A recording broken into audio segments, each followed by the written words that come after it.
Jungler सबुठारु सुंदर पक्षी थिला। सबु पक्षींक अपेक्षा तार रंग आउ कथा समस्तंक ठारु अलग थिला। सेथिपाई जंगलर समस्त पशुपक्षी आसी ता सह कथा हुअंती। एपरिकी किछि जण ताकु बाहाइबा पई मन मध्य बळाई बसिथिले। टुनुटुनीर रूप जेमिति सुंदर तार कथा मध्य सेतिकी मधुर थिला। सकाळ हेले जंगलर विभिन्न पशुपक्षी आसी ता सह कथा होई ताकु भल भल खाइबा आनिकी दियंती। किंतु टुनुटुनी ता गछ पाखरे थिबा बसारे रहुथिबा काळू काऊकु मने मने भल पाउथिला। टुनुटुनी काळू को विवाह करिबा बोली अनेक थर ताकु कहिथिले मध्य काळू राजी होई नथिला। दिने काळू ता बसारे थिबा बेले टुनुटुनी ता पाखकु जाई कहिला, काळू काळू तू टिके मो कथा सुन। जंगलर सब पशु पक्षी मो पाखकु आसुचंती कथा हेबाकु, किंतु तू जानिछु मो मनरे केवल तू ही अछु। तू मते बाहा हेबाकु काहेकि मना करूछु? देख टुनुटुनी, तू भी जानिछु सबु पशु पक्षी तो पछरे पड़िछंती। एपरिकी सिंह महाराज तते द्वितीय विवाह करिबे बोली मध्य प्रस्तुत अछंती, कारण तू केते सुंदर। आउ मु कौन अधा कथा कही एमिति रही गलु जे? कहूनु कह। तू एते सुंदर आउ मु केते कला। तोर स्वर केते मधुर आउ मोर स्वर सुनिले सबु घोड़ाई दियंती। तू मते बाहा हेले समस्ते तोर मजाक बुड़ेइबे आउ तते खराब भी लागिबो। सेथिपाई मु तो कथारे राजी हेउ नाही। काळू तू ए कोन कहूछु? तोर हृदय तो ए समस्त दुष्ट पशु पक्षींक ठारू सुंदर। सेमाने केवल मो सुंदरता पाई मते भल पाउछंती, किंतु तू सेमिति नुह। तू तो मते मन भरी केबे देखि भी नाहु। तू मते सम्मान देउ आ मोर सुविधा असुविधा बुझु। तू तो ए जंगलर समस्तंक ठारू भल। एपरि किछि कथा होई टुनुटुनी काळू बसारू उड़ी आसिला।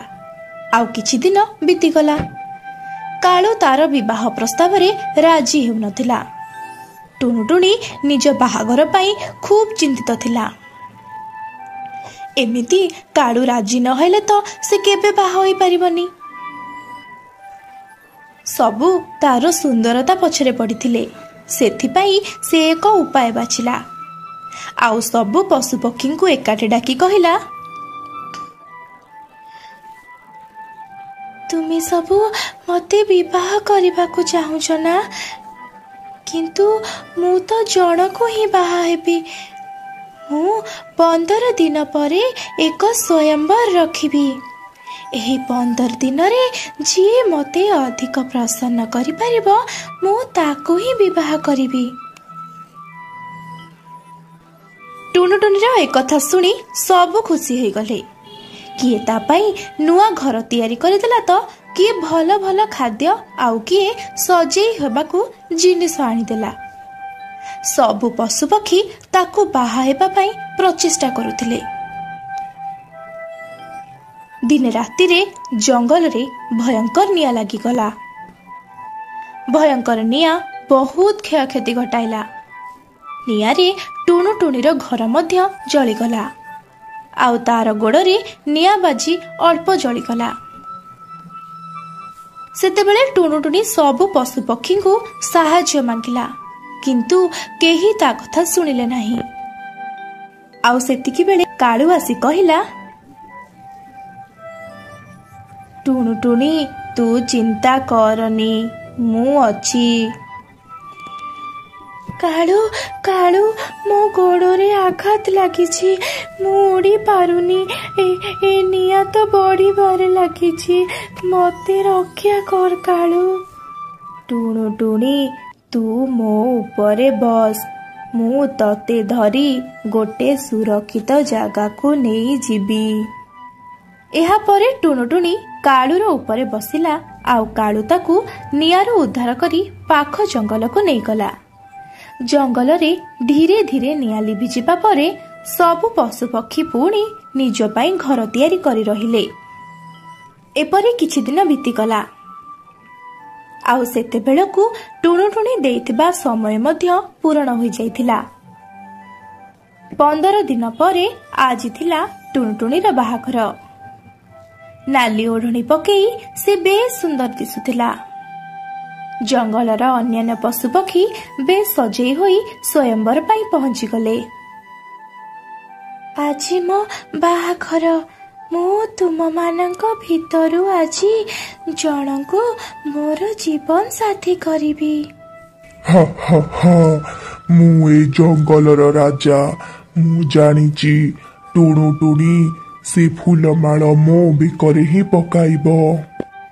ମହାରାଜ, ଆପଣ ସିନା ରାଜା, କିନ୍ତୁ ଟିକେ ନିଜ ବଳ ବୟସକୁ ତ ଦେଖନ୍ତୁ।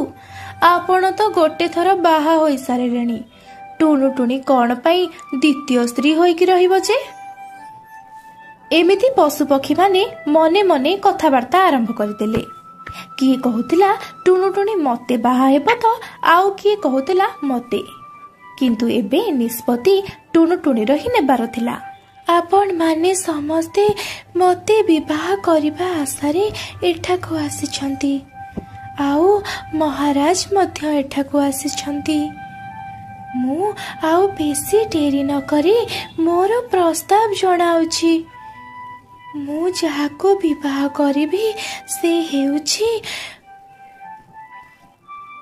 ହେଉଛି କାଳୁ। ଟୁଣୁଟୁଣିର ମୁହଁରୁ ଏପରି ଶୁଣି ସବୁ ଆଶ୍ଚର୍ଯ୍ୟ ହୋଇଗଲେ ଆଉ ତାର ମଜାକ ମଧ୍ୟ ଉଡାଇ କହିଲେ, ତୁ ଏଇ କାଳୁକୁ ବାହା ହେବୁ, ଯାହା ପାଖରେ କିଛି ନାହିଁ? ଆରେ, ତୁ ମତେ ବାହା ହୋଇଥିଲେ ଜଙ୍ଗଲର ରାଣୀ ହୋଇଥାନ୍ତୁ। ରାଣୀ, ଯାହା ଇଚ୍ଛା ତାହା ପାଇଥାନ୍ତୁ। ସମସ୍ତ ପଶୁପକ୍ଷୀଙ୍କ ଠାରୁ ଏପରି କିଛି କଥା ଶୁଣିଲା ପରେ ଟୁଣୁଟୁଣି କହିଲା, ମୁଁ ଜାଣିଛି ମୋ କଥା ଶୁଣି ଆପଣଙ୍କୁ ହସ ଲାଗୁଛି, କିନ୍ତୁ ମୁଁ ସୁନ୍ଦର ଚେହେରା ନୁହେଁ, ବରଂ ସୁନ୍ଦର ହୃଦୟ ଦେଖି କାଳୁକୁ ବିବାହ କରୁଛି। ସମସ୍ତେ ମୋ ସୁନ୍ଦରତା ପଛରେ ପଡ଼ିଥିଲ, କିନ୍ତୁ କାଳୁ ସମସ୍ତେ ମୋ ସୁନ୍ଦରତା ପଛରେ ପଡ଼ିଥିଲା ବେଳେ କାଳୁ ମୋର ଯତ୍ନ ନେବା କଥା ଚିନ୍ତା କରେ। ଜଙ୍ଗଲରେ ନିଆଁ ଲାଗିଥିବା ଦିନ ସମସ୍ତେ ମୋତେ ଛାଡ଼ି ଦେଇ ନିଜ ସ୍ୱାର୍ଥ, ନିଜ ଜୀବନ ବଞ୍ଚାଇ ଚାଲିଗଲ, କିନ୍ତୁ କାଳୁ ମୋତେ ନିଆଁରୁ ଉଦ୍ଧାର କରି ସୁରକ୍ଷିତ ଜାଗାକୁ ନେଲା। ଏବେ କୁହ, ମୁଁ କାହାକୁ ବାହା ହେବା ଉଚିତ? ଟୁଣୁଟୁଣିର ଏଭଳି କଥା ଶୁଣି ସମସ୍ତଙ୍କୁ ଖରାପ ଲାଗିଲା ଆଉ ଜଙ୍ଗଲର ସବୁ ପଶୁପକ୍ଷୀ ତାକୁ କ୍ଷମା ମାଗିଲେ ଏବଂ ସମସ୍ତେ ମିଶି ଧୁମଧାମରେ କାଳୁ ଓ ଟୁଣୁଟୁଣିର ବାହାଘର କଲେ।